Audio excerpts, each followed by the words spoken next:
Olá, boa tarde. Boa tarde. Boa tarde. O Jornal da Cultura, a primeira edição dessa segunda-feira, começa agora.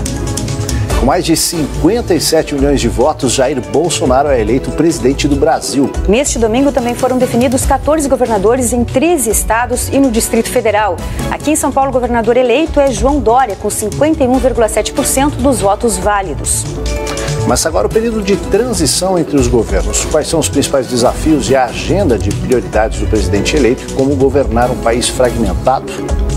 A reação do mercado e a repercussão internacional deste segundo turno. Nos próximos 2 meses, uma equipe de transição vai trabalhar junto com o presidente eleito Jair Bolsonaro. A partir de janeiro, ele vai governar um país dividido que passa por uma grave crise econômica. A transição de governo começa esta semana no Centro Cultural Banco do Brasil, a menos de 3 quilômetros do Palácio do Planalto. O prédio vai abrigar a equipe, que pode ter até 50 pessoas. Elas terão acesso a todas as informações oficiais do governo. Do lado do presidente Temer, o ministro da Casa Civil, Eliseu Padilha, deve coordenar a liberação e transferência dos dados. Do lado do futuro presidente Bolsonaro, coordenando essa transição, deverá estar Onyx Lorenzoni, provável futuro ministro da Casa Civil. Já a parte institucional, de relacionamento com os outros 2 poderes que garantem a governabilidade no Brasil, o estreante no cargo ainda precisa se posicionar com mais clareza. A grande preocupação, me parece plausível e absolutamente concreta, é a preocupação institucional. Até que ponto, de fato, o então candidato, e agora presidente eleito, vai conseguir cumprir a sua palavra, que inclusive está numa entrevista hoje e na declaração que ele deu, né, de respeito às instituições. Quando você tem um histórico de uma pessoa que tem mostras documentadas, né, e fartas, de uma postura radical, de uma postura que chega às raias da intolerância. E, de repente, essa pessoa muda o discurso, né? Então, embora isso seja necessário, embora isso seja importante para dar uma tranquilizada, mas não há garantias de que essa será a postura, porque o histórico é outro. Uma outra questão que não pode ser esquecida é que o novo presidente vai assumir um país dividido.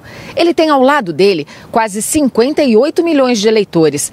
Mas se somarmos quem votou em Fernando Haddad, branco, nulo ou nem foi às urnas, cerca de 89 milhões de brasileiros não votaram em Jair Bolsonaro.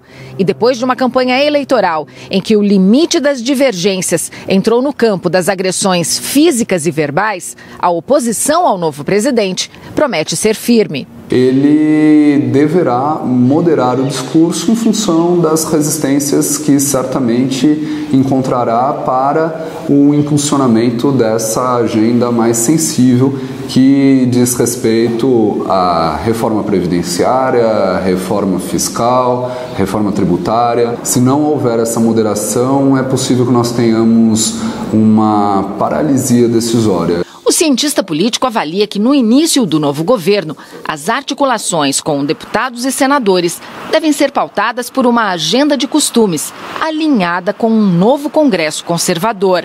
Questões como a revogação do Estatuto do Desarmamento, a redução da maioridade penal e a escola sem partido. E há também um outro ponto nessa delicada relação com o Legislativo: a disposição de Jair Bolsonaro de fazer indicações técnicas e não políticas para os ministérios. É possível que tenhamos ministros ou ocupantes de cargos em comissão de segundo, terceiro escalões mais técnicos. Isso pode ser positivo do ponto de vista da gestão pública, mas, por outro lado, é bastante provável que haja dificuldades para o encaminhamento da agenda do Poder Executivo no Congresso.